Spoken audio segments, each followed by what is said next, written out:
OK, so how many people here have Bitcoin? Fantastic. And how many people do not yet have Bitcoin?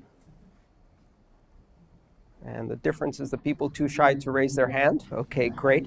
The 4 or 5 people who raised their hand who said they don't yet have Bitcoin, remember the faces of the people who do have Bitcoin, and do not leave here tonight without getting them to give you some free Bitcoin. And if they won't, I will. The whole point of this is to help you install a wallet, receive a small amount of Bitcoin so you can do some transactions and try it out for yourselves. And it's always fun. The first time you experience a Bitcoin transaction will be memorable. All right.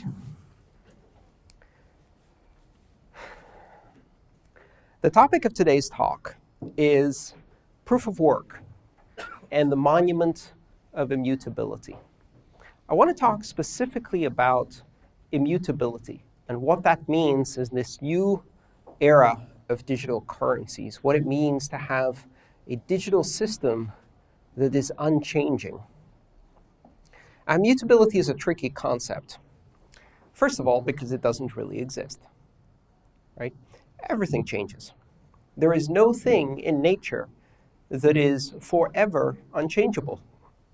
The universe itself, the vacuum, particles, everything changes. Nothing is immutable. So immutability is really more of a philosophical idea, but we use it in practical terms. So what do we mean when we say immutable in practical terms? The way I like to think of it is if you have a scale of something that's very easy to change all the way to the hardest thing you can possibly find to change, the most unchangeable thing, the thing that is most difficult to change, immutability is that side of the scale, right? So for practical purposes, we'll define immutability in any sense to be the maximum of that scale of how hard it is to change something. And on January 3rd, 2009, that scale expanded significantly, and a new maximum was defined. A new maximum in terms of what it means to be immutable for a digital system. Nothing is as immutable as Bitcoin. So Bitcoin defines the end of that scale at the moment. And so it redefines the term immutable. Now that has some interesting implications, including that you can't call the things to the left of that immutable. You can't call them immutable-ish. You can't call them kinda immutable, right? Immutable-ish is like pregnant-ish, right? It only makes sense as the maximum value, not the maximum minus 1. So immutable, once it's redefined, the things below it can't be called immutable anymore.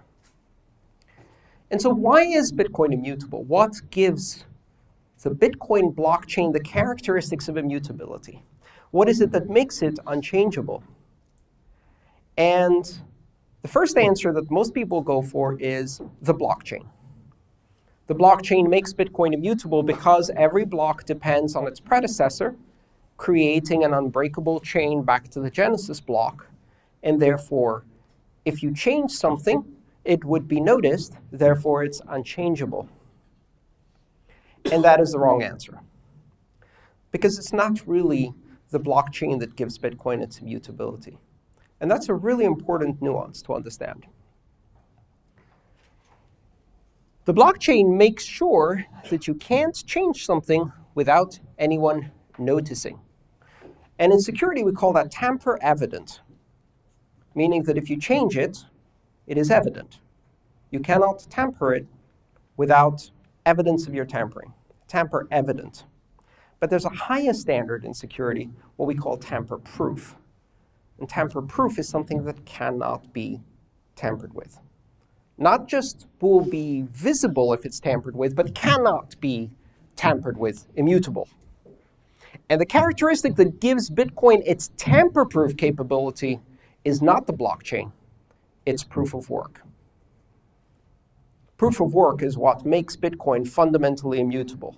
And that is a really important concept to understand because a lot of people are throwing around words like blockchain and claiming that these things are immutable even though they don't have a proof of work consensus algorithm or any kind of consensus algorithm that gives them immutability. At best, they offer tamper evidence, meaning someone will notice, but they are not unchangeable. This distinction is going to become historically important. Now, you may think historically important, that's a pretty heavy term. Why is it going to be historically important? Because if Bitcoin continues to work the way it's working today, we are introducing a new concept, which is a form of digital history that is forever. And if that history lasts 10 years, that's impressive. If it lasts 100, that's astonishing. If it lasts 1,000 years, it becomes an enduring monument of immutability, an edifice of immutability, a system of forever history, unshakable history. And that is truly a monument of our civilization. And we have to consider the possibility that that will happen. I use the word monument, and I want to expand a tiny bit on that and talk about proof of work. Proof of work was not invented by Satoshi Nakamoto. You can see evidence of proof of work systems throughout human civilization. There is some big pointy proof of work in Cairo, the pyramids. There is some big stone proof of work in Paris, the Cathedral of Notre Dame. In fact, proof of work is something that our civilization does quite often. Let's think about that for a second. The pyramids serve two purposes. The minor purpose is as a religious artifact and tomb for the king. But the even more interesting purpose is a declaration to every civilization and every human that sees it. Behold, this is the measure of the Egyptian civilization. This is what we can build. This is proof of work.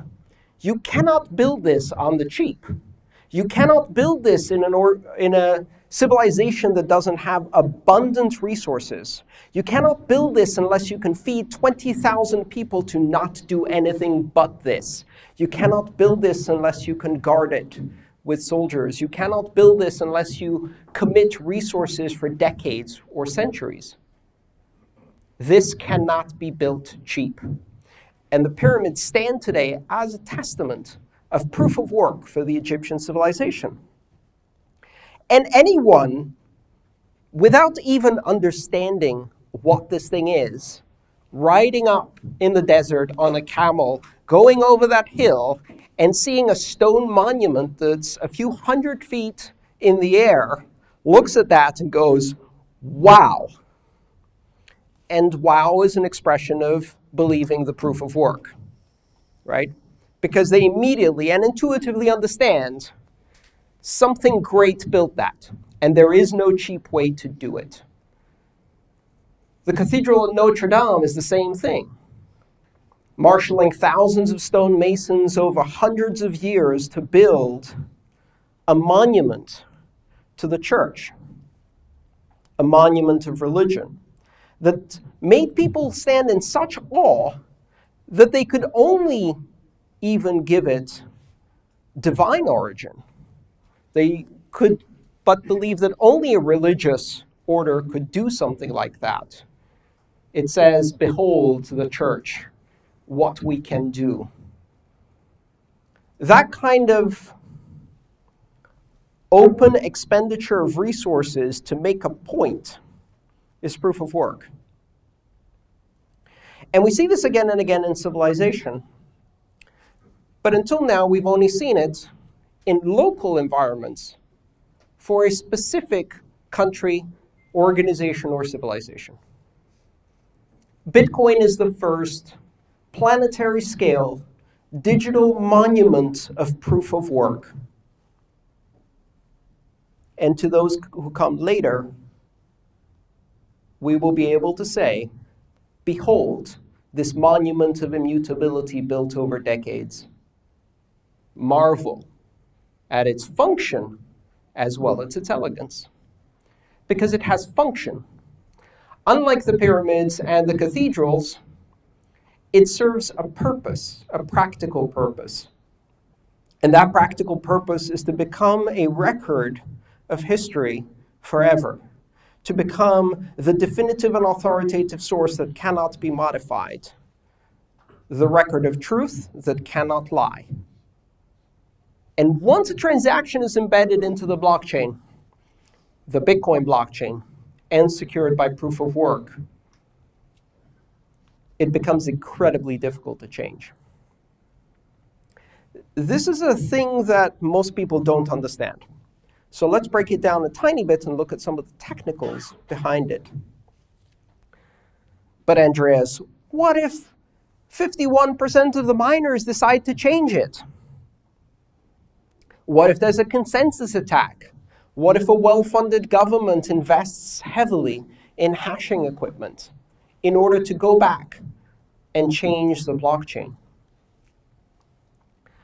So one of the interesting things you have to understand is the difference between changing the past and changing the future. The consensus algorithm as it is determines the future of the blockchain. If you have a majority of the hashing power on the Bitcoin blockchain, you can decide what gets recorded in the future. But you can't so easily change the past. And the reason you can't change the past is because every node out there is going to still validate every block and is going to demand proof of work. That block still has to carry proof of work. And there is only one way that proof of work can be generated. You have to commit energy resources to a particular block. When you read all of these articles in the media, and they say about how wasteful Bitcoin is because Bitcoin is created by burning energy, they are completely missing the point. Mining doesn't work to create Bitcoin. That is not the purpose of mining. Mining is not used to create Bitcoin. That is a side effect. And the way I can prove to you it's a side effect is that one day there will be no Bitcoin, no new Bitcoin. Guess what? There will still be mining. Even after the last Satoshi is mined, mining continues. It must continue because its purpose is not to create Bitcoin. Its purpose is to provide security. Its purpose is to provide validation of all of the transactions and blocks according to the consensus rules. That is the purpose of mining, and generating Bitcoin is the side effect that serves as the mechanism of reward that creates game theory incentives to make sure that the validation is done right. Once you understand that and you realize what we're paying for is security, it changes the perspective slightly. But it's much deeper than that. You see, a lot of different consensus algorithms have been proposed. Proof of stake is one of them. And many of these algorithms use the native asset to stake into the mining algorithm, into the consensus algorithm. Meaning, I'm going to commit X amount of my currency in validating the next block. And if I fail to validate it correctly, I lose that currency. Right? But if I validate it correctly, I gain a small fee. And here's the news. Proof of work is also proof of stake. But proof of stake is not also proof of work. Let me explain that to you for a second, because this is a really important point. When miners commit to a specific block, they're creating a candidate block, They're stuffing in all of your transactions into that block after carefully validating them. And then they take that block and they commit to it by hashing against it, by doing the proof of work mining algorithm. Essentially what they're doing is they're saying, I'm going to stake $1,000 worth of electricity or $10,000 worth of electricity behind the security work I have done. And if I haven't done it right, I lose my electricity stake. So proof of work is proof of stake, because what you're staking is the energy investment committed behind the specific block that you're saying, I have validated correctly. And to prove that I have validated correctly, I am staking an enormous amount of electricity behind that, electricity that costs money. But it's different from proof of stake algorithms in other currencies, other digital currencies. And the reason is that what you're staking is not a native asset, is not something that is intrinsic to the chain, whose value and future is determined by the chain. What you're staking is something extrinsic to the system. You're staking energy. You're staking something that has universal value on this planet. The value of the currency tomorrow? Maybe nothing. In which case, the value of the stake you made is nothing. But the value of the electricity today, tomorrow, and into the foreseeable future is something. And that means that when you're staking electricity, you're staking something that has value throughout our planet. Proof of work is a lot deeper than we initially realize.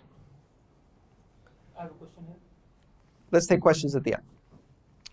So what if the miners decide to do a 51% attack to rewrite the past? Instead of starting from the current block and changing the rules into the future, they can start from a previous block and mine forward.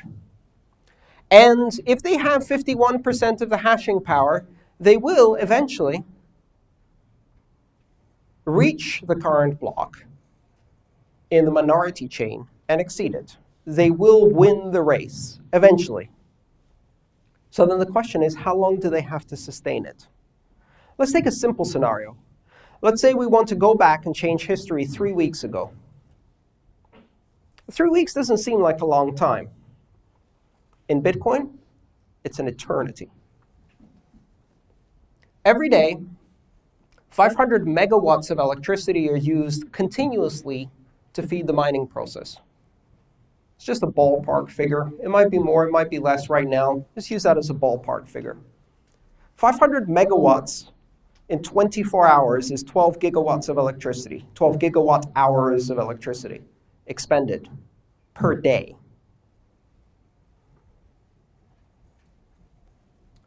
12 gigawatt hours of electricity over 30 days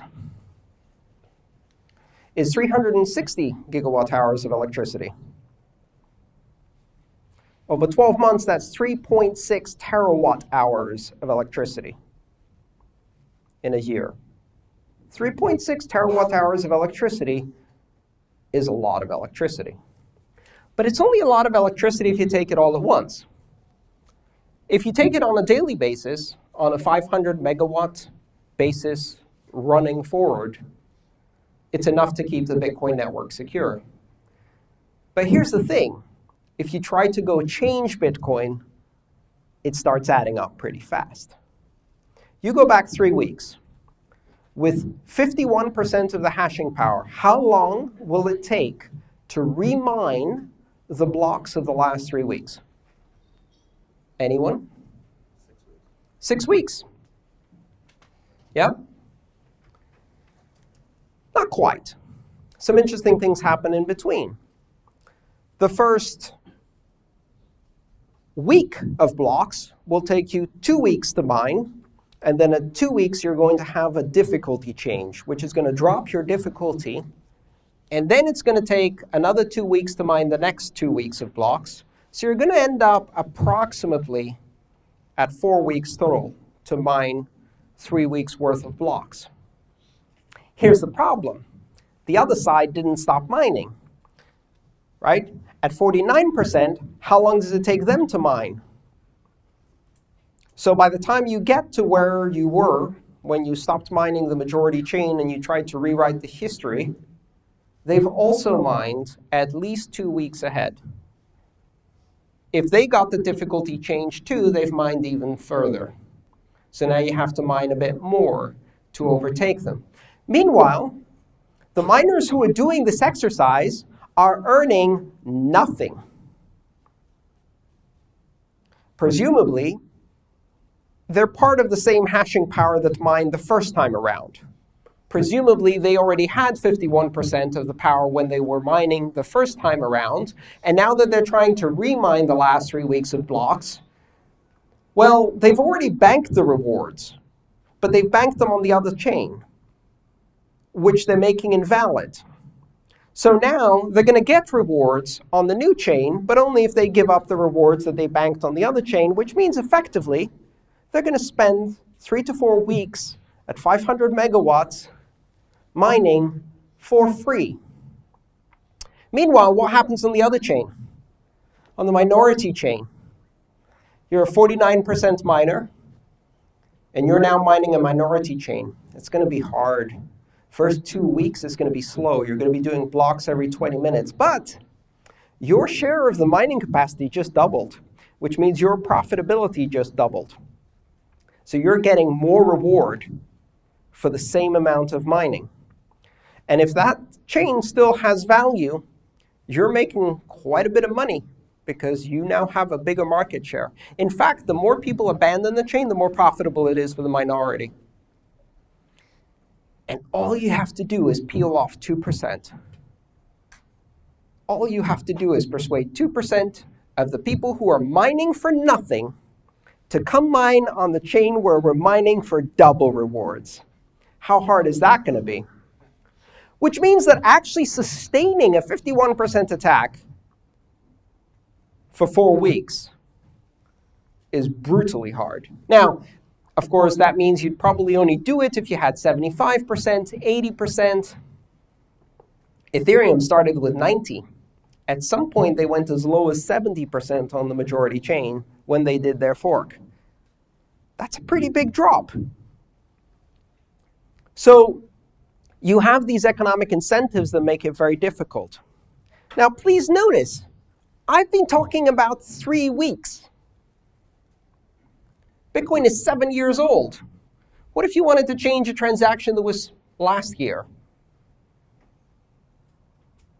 Or a year and a half ago? Well, now the math is really against you. Because it's going to take you almost a year to overtake that chain, during which time you have to sustain that attack and not lose anyone from your group. Otherwise, you never overtake it, and then you make even less money. So now you've mined it twice and gotten 0 reward on both times. Right? And this is the point that we really need to understand about blockchains. There is something inherently interesting about the fact that you can show someone a number and they can calculate from that number how many joules of electricity you consumed to create that number. And it is absolutely unforgeable. That number is in itself proof that you have done the work. That is an incredible artifact for a digital system.